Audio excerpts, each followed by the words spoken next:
Unification, reductionism, scope of physics, physics in society, fundamental forces. Good morning, students. So, today I am here with the next topic of first chapter Physical World. We have discussed the scientific method to study the nature. Now, the next terms are unification and reductionism. Students unification और reductionism है क्या, इसे समझ लेते हैं. Unification as the word indicates, uni मतलब कोई एक चीज़. तो फिज़िक्स में बहुत सारी चीज़ों को, बहुत सारे फिनोमिना को बस एक लॉ से हम समझा देते हैं. एक ही लॉ बहुत सारी चीज़ों में काम कर रहा होता है, उसी को कहते हैं हम यूनिफिकेशन. जैसे अगर आप पेड़ से एप्पल गिरने की बात करते हो, पेड़ से एप्पल नीचे की तरफ गिरा, वहाँ पर क्या लगा था, लॉ ऑफ ग्रेविटेशन. अगर सन और अर्थ का जो मोशन है, सन के चारों तरफ, सन तो स्टेबल है लेकिन अर्थ वहाँ पर मूव कर रही है. इसी तरीके से आपके यूनिवर्स में जितने भी प्लैनेट स्टेबल हैं, वो क्यों स्टेबल हैं, उनके बीच में कुछ ना कुछ ग्रेविटेशनल फोर्स लग रहा है. तो यहाँ पर भी लॉ ऑफ ग्रेविटेशन आया. इसी तरीके से बहुत सारे लॉ हैं. आप लॉ ऑफ ग्रेविटेशन को बहुत सारी जगह अप्लाई कर सकते हो. Law of conservation of energy को बहुत सारी जगह आप अप्लाई कर सकते हो. कंजर्वेशन ऑफ एनर्जी बहुत सारी जगह यूज़ होगा. अभी आप आगे क्लास 11th में थर्मोडायनेमिक्स पढ़ोगे, फिजिक्स की एक ब्रांच है, वहाँ पर आप एनर्जी के हीट के बारे में जब पढ़ोगे तो वहाँ पर भी आप कंजर्वेशन ऑफ एनर्जी देखोगे. बहुत जगह आप पहले भी देख चुके हो कि एनर्जी हमेशा कंजर्व रहती है. एक ही लॉ, आप law of conservation of energy को ही बहुत सारी जगह पर अप्लाई कर पा रहे हो. इसका मतलब आपने क्या किया है, वहाँ यूनिफिकेशन किया है. तो फिजिक्स में ऐसा नहीं है कि कोई एक प्रिंसिपल आया और वो सिर्फ एक चीज़ पर अप्लाई हुआ और बस बन गया प्रिंसिपल. ऐसा नहीं है. इसमें प्रोबेबिलिटी ये रहती है कि कोई भी प्रिंसिपल बहुत सारी चीज़ों पर अप्लाई हो सके. तो यूनिफिकेशन का ध्यान रखा जाता है फिजिक्स में. Now the next term is reductionism. Reductionism से बच्चों क्या समझते हैं, रिडक्शन करना, किसी भी चीज़ को कम कर देना. तो कम हम किस चीज़ को करेंगे, बहुत सारी जगह पर फिजिक्स में इस तरीके के प्रॉब्लम्स आते हैं जो सिर्फ एक स्टेप में सॉल्व नहीं हो पाते. एक स्टेप मीन्स सपोज आपने कोई चीज़, कोई ऐसी प्रॉब्लम है कि एक ऑब्जेक्ट ने मोशन किया, एक ऑब्जेक्ट मोशन कर रहा है, फिर किसी चीज़ को हिट किया उसने, यहाँ उसकी वेलोसिटी कुछ चेंज हो गई, उसके बाद यहाँ से फर्दर वो मूव किया, किसी दूसरे मीडियम में चला गया, उस मीडियम में जाने के बाद उसकी स्पीड क्या हो गई, डिक्रीज हो गई, फिर यहाँ उसकी जो फाइनल वेलोसिटी आई वो कुछ और है. सपोज इस तरीके का कोई प्रॉब्लम है. इस तरीके के प्रॉब्लम को सॉल्व करने के लिए आपको इसे पार्ट्स में डिवाइड करना पड़ेगा. पार्ट्स मीन्स यहाँ से यहाँ तक का जो भी इन्फॉर्मेशन था, फर्स्ट स्टेप में जो जो इन्फॉर्मेशन था आप पहले उसका यूज़ करेंगे. वहाँ से जो भी आपको कंक्लूजन मिलेगा आप उसे निकालने की कोशिश करते हैं. फिर आप यहाँ से यहाँ तक जो इन्फॉर्मेशन दिया था आपको, वहाँ से कुछ कंक्लूजन निकालने की कोशिश करते हैं. एक बड़ी प्रॉब्लम थी, उस बड़ी प्रॉब्लम को आपने पार्ट्स में डिवाइड करके सॉल्व करने की कोशिश की. इसी को कहते हैं हम रिडक्शनिज्म. बड़ी बड़ी प्रॉब्लम्स को छोटे छोटे पार्ट्स में डिवाइड करके सॉल्व करने का जो मेथड है वही है रिडक्शनिज्म. ठीक है.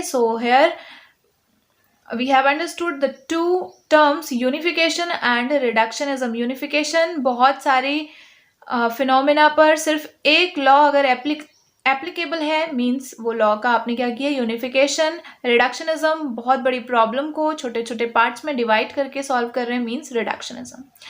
Now the next topic of NCERT is scope of physics. Physics का क्या स्कोप है. स्कोप से यहाँ पर मतलब है फिजिक्स में आपको क्या क्या चीज़ें आगे पढ़नी है, कौन कौन सी ब्रांचेस फिजिक्स की हैं.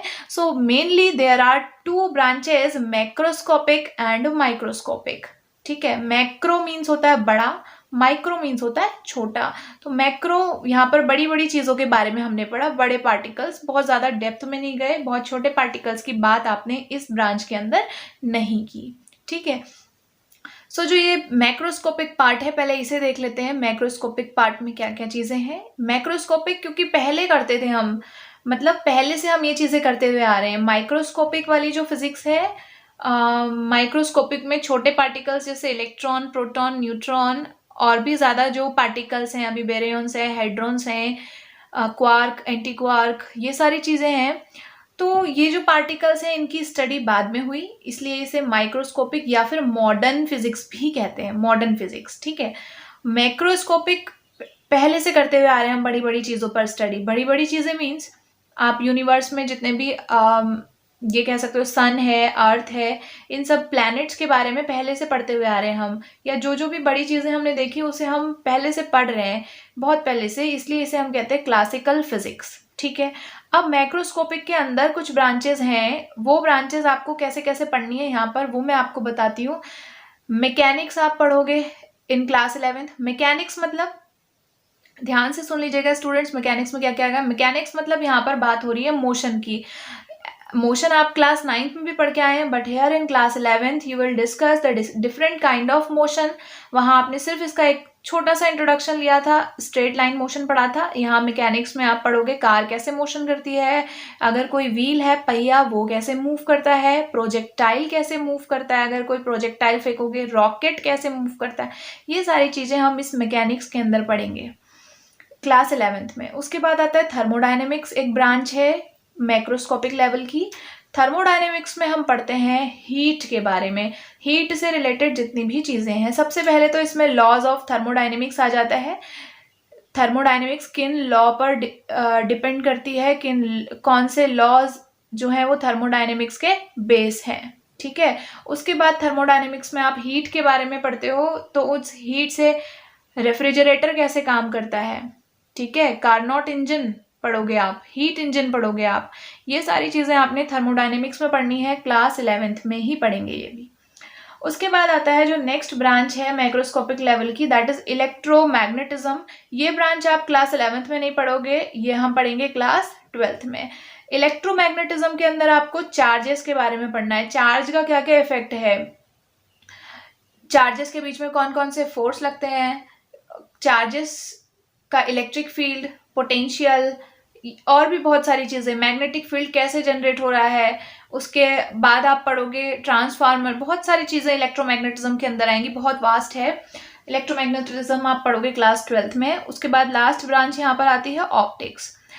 ऑप्टिक्स में स्टूडेंट्स आपने पढ़ना है, जैसे कि आपको नाम से ही पता चल रहा है, क्लास 10th में आपको पता चल गया है। ऑप्टिक्स में आप पढ़ते हो लाइट के बारे में, लाइट से रिलेटेड जो जो फिनोमेना है वो सारे फिनोमेना आपने इसमें पढ़ना है।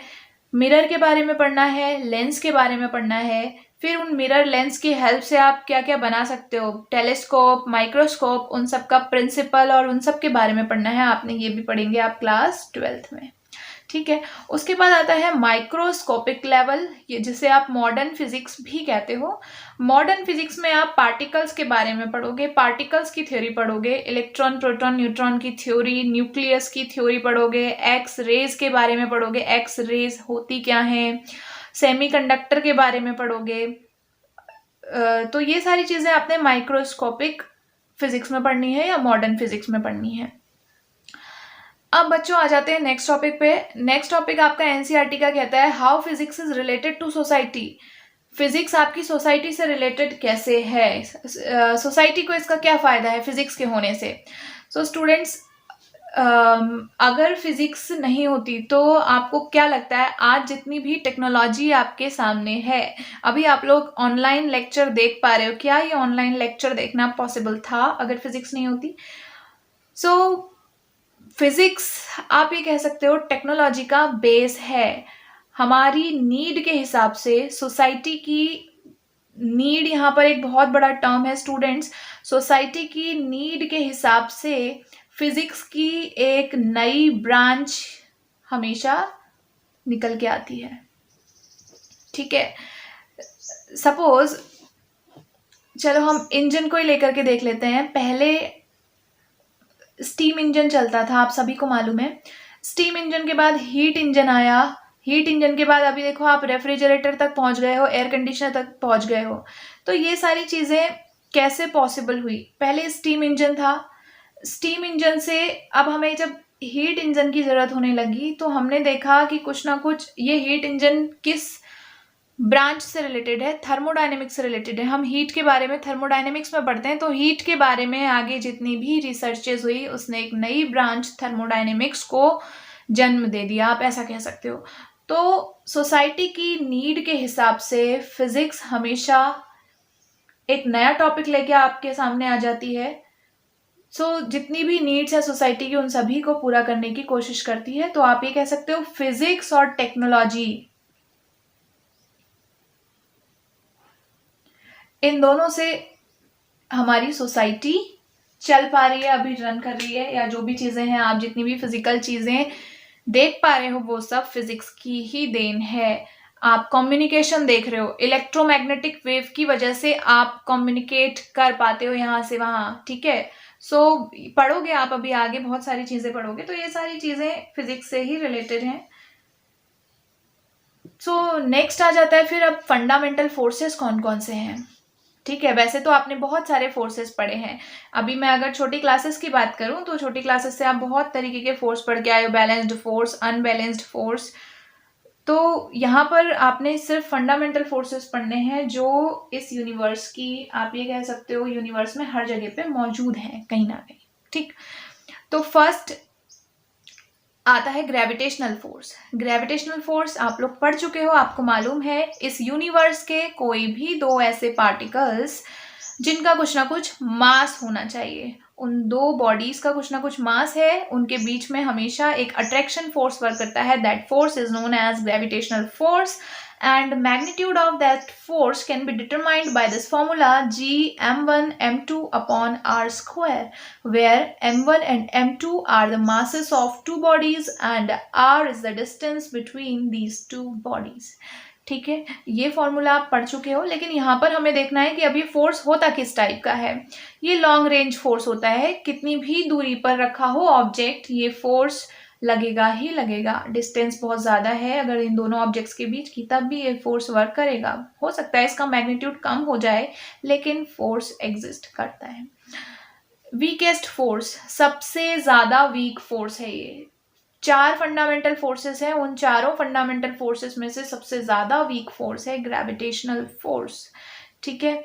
और जो थर्ड प्रॉपर्टी है इस फोर्स की वो क्या है, it is always attractive in nature. हमेशा अट्रैक्टिव फोर्स होगा, ऐसा कभी नहीं होगा कि ये दो ऑब्जेक्ट्स हैं इनके बीच में अगर ग्रेविटेशनल फोर्स लग रहा है तो ये रिपल करें, नेवर, कभी पॉसिबल नहीं है। हमेशा इन दोनों के बीच में अट्रैक्शन फोर्स ही वर्क करेगा। Okay, so this was all about gravitational force. Now come to the second type of force. Second force is electromagnetic force. ठीक है, इलेक्ट्रोमैग्नेटिक तो मैग्नेटिक, वैसे इलेक्ट्रोस्टैटिक भी कह सकते हैं हम इसको। इलेक्ट्रोमैग्नेटिक हम इसलिए कह रहे हैं क्योंकि बहुत बड़ी ब्रांच है, आगे मैग्नेट्स का केस भी आ जाता है चार्जेस की वजह से। इलेक्ट्रोमैग्नेटिक इसलिए कह रहे हैं। इलेक्ट्रोमैग्नेटिक फोर्स ये इस तरीके का फोर्स है जो दो चार्जेस के बीच में लगता है। आप जानते हैं दो तरीके के चार्जेस एग्जिस्ट करते हैं, पॉजिटिव एंड नेगेटिव, ठीक है। आपको ये भी पता है पॉजिटिव और पॉजिटिव के बीच में हमेशा अट्रैक्शन फोर्स लगता है। पॉजिटिव नेगेटिव के बीच में, पॉजिटिव और पॉजिटिव के बीच में हमेशा रिपल्सिव फोर्स लगता है। पॉजिटिव और नेगेटिव के बीच में हमेशा अट्रैक्टिव फोर्स लगता है। इसी तरीके से अगर नेगेटिव और नेगेटिव आ जाएंगे तो यहाँ पर भी कौन सा फोर्स वर्क करेगा, repulsive force. This force is known as electromagnetic force. अब ये किस तरीके का फोर्स है, लॉन्ग रेंज फोर्स है। ये भी अगर चार्जेस डिस्टेंस पर हैं तब भी ये वर्क करेगा। दूसरा स्ट्रॉन्ग फोर्स है, ठीक है। थर्ड पॉइंट, ये अट्रैक्टिव भी हो सकता है और रिपल्सिव भी हो सकता है। जैसे ग्रेविटेशनल में आपने पढ़ा था कि वो बस अट्रैक्टिव होता है, लेकिन इलेक्ट्रोमैग्नेटिक के केस में ऐसा पॉसिबल नहीं है। ये अट्रैक्टिव भी हो सकता है और रिपल्सिव भी हो सकता है। That depends upon the charge of particle, वो पॉजिटिव है या नेगेटिव है। अब उसके बाद जो नेक्स्ट फोर्स आता है वो आता है strong nuclear force. Strong nuclear force क्या है बच्चों, दो तरीके के न्यूक्लियर फोर्स पढ़ोगे। जो फोर्थ टाइप आप पढ़ने वाले हो वो वीक न्यूक्लियर फोर्स है, थर्ड टाइप है स्ट्रॉन्ग न्यूक्लियर फोर्स। ये फोर्स कहाँ पर वर्क करता है, आप किसी भी न्यूक्लियस को अगर बात करते हैं न्यूक्लियस की, तो न्यूक्लियस में क्या क्या प्रेजेंट होते हैं, protons and neutrons. In protons और न्यूट्रॉन्स को न्यूक्लियॉन्स भी कहते हैं। न्यूक्लियॉन्स क्यों कह रहे हैं, क्योंकि वो न्यूक्लियस में प्रेजेंट हैं, प्रोटॉन्स और न्यूट्रॉन्स। जनरली अगर आप देखो तो न्यूट्रॉन यहाँ पर कैसा पार्टिकल है, इसमें कोई भी चार्ज नहीं है, प्रोटॉन पॉजिटिव चार्ज पार्टिकल्स यहाँ पर मौजूद हैं। तो इन पॉजिटिव चार्जेस के बीच में आपने अभी इलेक्ट्रोस्टैटिक फोर्स पढ़ा था, इलेक्ट्रोमैग्नेटिक, उसके अकॉर्डिंग पॉजिटिव पॉजिटिव के बीच में रिपल्शन हो जाना चाहिए और ये प्रोटॉन्स ने इस न्यूक्लियस से बाहर आ जाना चाहिए, न्यूक्लियस फट जाना चाहिए। बट ऐसा नहीं होता है, क्यों? Because strong nuclear force exist between the particles या बिटवीन द न्यूक्लियॉन्स। न्यूक्लियॉन्स के बीच में स्ट्रॉन्ग न्यूक्लियर फोर्स एग्जिस्ट करता है। ये दो प्रोटॉन्स के बीच में भी लगेगा, दो न्यूट्रॉन्स के बीच में भी लगेगा, और अगर एक प्रोटॉन और एक न्यूट्रॉन है तो उनके बीच में भी लगेगा, और हमेशा अट्रैक्टिव होगा, कभी भी रिपल्सिव नहीं होगा। रिपल्सिव होता तो फट ही ना जाता न्यूक्लियस, लेकिन फटता नहीं है। So always attractive. ठीक है, अब पढ़ लेते हैं इस फोर्स की property. It does not depend on charge, ये चार्ज पर डिपेंड नहीं करेगा।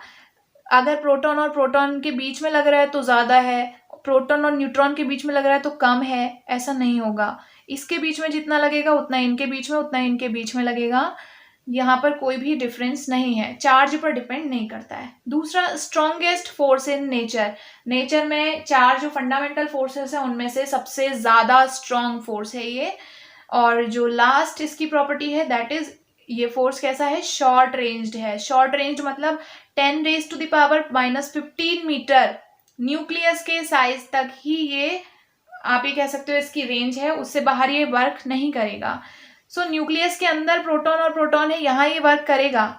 सपोज ये न्यूक्लियस के बाहर पहला शेल, आप बात कर रहे हो पहले शेल की, पहले शेल में ये इलेक्ट्रॉन है, तो यहाँ के प्रोटॉन और यहाँ के इलेक्ट्रॉन के बीच में कभी भी ये स्ट्रॉन्ग न्यूक्लियर फोर्स वर्क नहीं करेगा, क्योंकि जो डिस्टेंस थी 10⁻⁻15 वो इस न्यूक्लियस तक आकर उसकी लिमिट खत्म हो गई। यहाँ जो डिस्टेंस है वो सपोज 10⁻⁻10 मीटर हो गई, तो यहाँ वो वर्क नहीं करेगा। तो कभी भी एक प्रोटॉन और इलेक्ट्रॉन के बीच में स्ट्रॉन्ग न्यूक्लियर फोर्स नहीं होगा, सिर्फ न्यूक्लियॉन्स के बीच में होगा। इस न्यूक्लियस के अंदर जितने पार्टिकल्स हैं उनके बीच में ही स्ट्रॉन्ग न्यूक्लियर फोर्स एग्जिस्ट करता है। ठीक है, उसके बाद आ जाते हैं हम जो लास्ट फोर्स है, वीक न्यूक्लियर फोर्स की बात करते हैं। सो वीक न्यूक्लियर फोर्स ये कैसा फोर्स है? वीक फोर्स है। वीकेस्ट नहीं कह रहे हैं हम, क्योंकि सबसे ज़्यादा वीक तो ग्रेविटेशनल फोर्स है, वीक फोर्स है ये।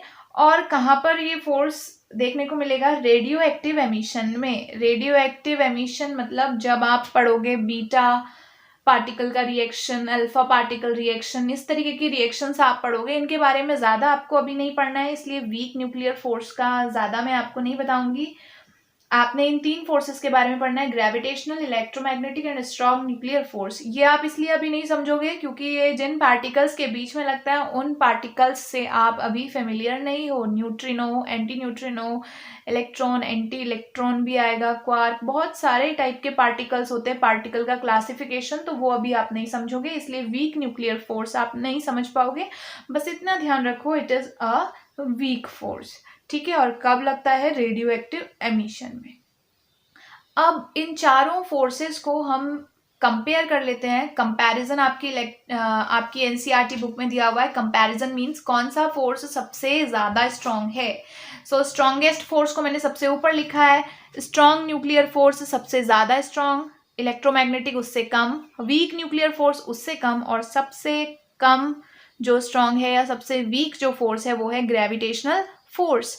अगर स्ट्रॉन्ग न्यूक्लियर फोर्स 1 है तो इलेक्ट्रोमैग्नेटिक फोर्स 1/100 हो जाएगा।